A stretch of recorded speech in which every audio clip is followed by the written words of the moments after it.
I just honestly like have no idea how the hell that happened. Like, what the hell? We didn't even play bad, alright? We played well. We just couldn't break West Brom down. This highlights exactly how to beat Manchester United. Like I said last week, all you need to do is sit 8, 9 men behind the ball, have one on the counter, and rely on counter-attacks or set pieces. What happened? That's exactly what happened. Tony Pulis is the master at this. You think Jose Mourinho is the master at parking the bus? No, Tony Pulis is. He's done this with so many relegation-threatened teams, and he's done it again, alright? And he's managed to win. Purely from sheer tactical defending. Like, literally, it's just...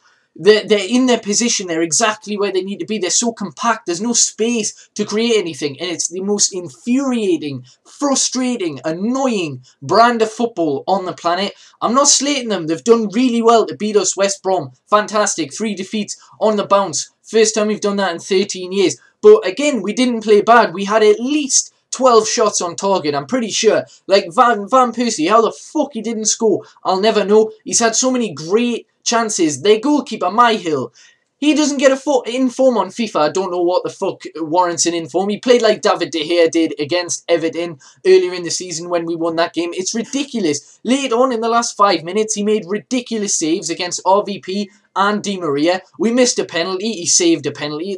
It's just ridiculous, alright? Their goal was literally... it's so lucky, alright?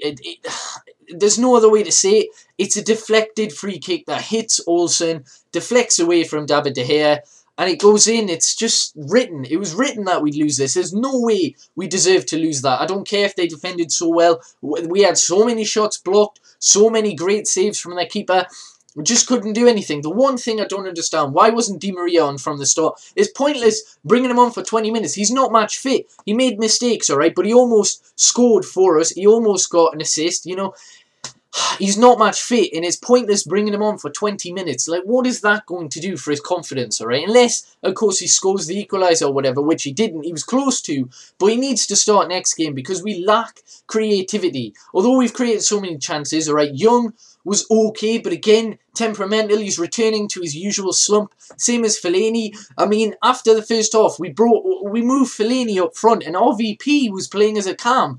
I just don't understand, alright? I'm not the tactical genius that Louis van Gaal is. I'm not a world-class manager, but why on earth are we doing this? The only reason I can see Fellaini being deployed as a striker is so he can hold it off and he can pass it to one of our players, and maybe he can hold off the defender, create a space in behind them so the shot doesn't get blocked. That's about the only tactic I can see why Fellaini was brought upfield, but the subs were far too late. Falcao brought on late. Like, again, 10 minutes left. What does he expect Falcao to do in that? Paddy McNair almost scored with a header. There's so many almost goals. RVP nearly scored 3 times in the first half. It's just ridiculous, alright? And there's nothing much to say, alright? This game is just...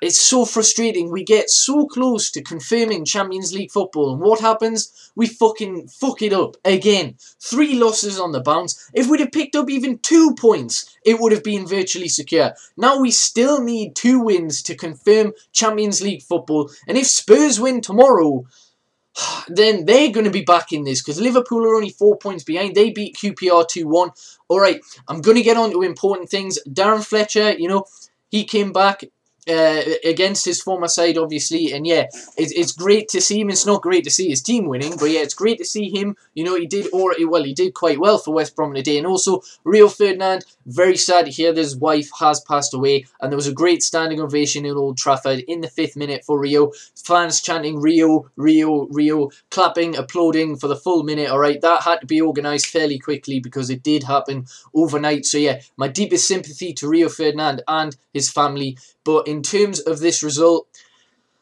there's just nothing to say, right? Palace will do the same thing. They'll try and sit back, but I think Pordew's going to go for the kill a little bit more since it's at Selhurst Park. So hopefully we can get the win. This is just pathetic, all right? Back-to-back losses against West Brom at Old Trafford. They beat us last season. You know, this is the first time there's so many fucking records you can go through, yeah, whatever. But yeah, they've won, 3 points knocked off again, so now we're literally fighting for fourth. We're not going to get third, we're not going to get second, even if we win all 3 of our games, alright. I can't see City or Arsenal slipping up that much, so we're just going to have to make sure we cement that top 4 spot, and we need to win against Crystal Palace next week. It is imperative. Lose that, and we're not even getting CL football.